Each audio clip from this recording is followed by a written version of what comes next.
संजय जी नमस्कार। संजय द्विवेदी अपने आप में किसी परिचय के मोहताज नहीं है और सच्चाई तो ये है कि यहाँ नेशनल मीडिया कॉन्फ्रेंस जो माउंट आबू में चल रही है। संजय जी मेरा एक सीधा सीधा प्रश्न ये है कि अभी हमारे हिंदुस्तान नेपाल की बात नहीं है, पूरे एशिया की बात करें और पूरे विश्व की बात करें, यूथ से हर किसी कंट्री को एक्सपेक्टेशन होती ही है। उस विषय पे आपकी क्या राय है? देखिए, मेरा मानना है कि आने वाला जो समय है, आने वाला जो समाज है, आने वाली दुनिया है, वो नौजवान ही बनाते हैं। किसी भी राष्ट्र का जो उत्थान है, जो उसका भविष्य है, वो युवाओं की सोच पर, युवाओं के एक्शन पर निर्भर करता है। तो युवा राष्ट्र निर्माण की प्रेरणा स्रोत होते हैं। आप देखेंगे आज़ादी के आंदोलन में भी जो नौजवानों ने आज़ादी की लड़ाई लड़ी, वो सब नौजवान ही थे। उन्होंने ही इस देश के राष्ट्रीय आंदोलन का नेतृत्व किया, चाहे भगत सिंह हो, चाहे चंद्रशेखर आजाद हो, चाहे महात्मा गांधी, उसमें युवा ही थे सब लोग। और सुभाष चंद्र बोस को भी मैं याद करना चाहता हूँ। तो युवाओं ने ही इस देश की आज़ादी का नेतृत्व किया। युवाओं ने ही इस देश में जो बहुत सारे आंदोलन हुए, चाहे जयप्रकाश का आंदोलन रहा हो 75 में इमरजेंसी के खिलाफ, उसमें भी नौजवान ही आगे बढ़ करके आते हैं।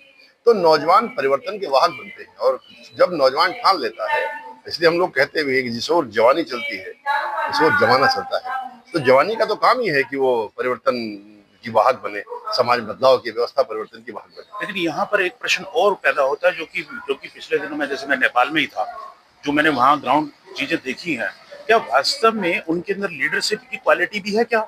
जैसा उन्होंने वहां पर वो कर डाला, क्योंकि एक्सपेक्टेशन यही कि युवाओं ने ये चीज बदलाव ला डाला। तो क्या वास्तव में एक युवा के अंदर, यानी कि 20 साल के युवा के अंदर पूरे देश को चलाने की क्षमता होती है क्या? देखिए, मेरा मानना है कि नेतृत्व एक अलग चीज है जी। आंदोलन एक अलग चीज है। जी। आंदोलन हमेशा ऊर्जा से चलता है, ठीक है।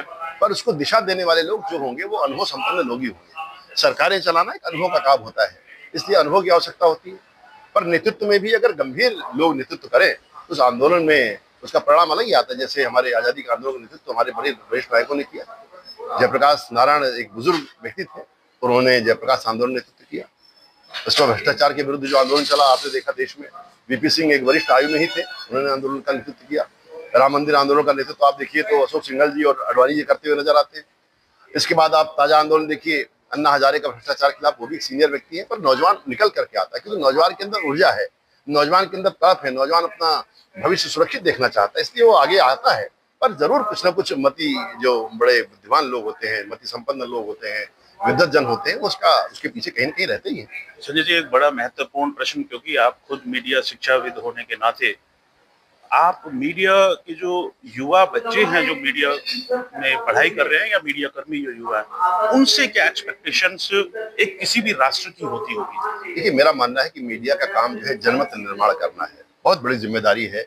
लोगों को मन बनाना, लोगों का मत बनाना, और जनमत निर्माण से ही कुछ संभव होता है। तो मीडिया के लोग जो है आगे आकर के जनमत निर्माण करें और देश की समस्याओं के हल खोजें। इसलिए हम समाधान परक पत्रकारिता को पोषित करते हैं कि हमें सिर्फ संकट के नहीं रास्ते नहीं बताने, क्या क्या संकट, क्या क्या समस्याएं हमारे समाज में, इसका हल क्या है जी। क्योंकि हमारा समाज है, हमारा देश है, हमारा मुल्क है, हमारे लोग हैं। इनके संकटों को सिर्फ उठाते रहना नहीं, इनकी समस्याओं के हल भी खोजना, ये भी मीडिया की जिम्मेदारी है। इसलिए सोल्यूशन बेस्ड जर्नलिज्म उसका एक समाधान है कि हम जो मुद्दे उठाते हैं उनके सार्थक, वास्तविक और ठोस समाधान भी समाज के सामने प्रस्तुत करें, समाज में जनमत निर्माण करें। और कौन ऐसी समस्या है जो संविमर्श से, जनता के जागरण से और सरकारों पर दबाव बनाकर हल नहीं कराई जा सकती। मुझे मानना है कि मीडिया का जो काम है वो लोगों के अंदर दायित्वबोध पैदा करना, लोगों के अंदर संस्कार पैदा करना, लोगों के अंदर मुद्दों को ले जाना और स्थापित करना। थैंक यू संजय, बहुत बहुत धन्यवाद आपका इतना बहुमूल्य समय देने के लिए। Thank you.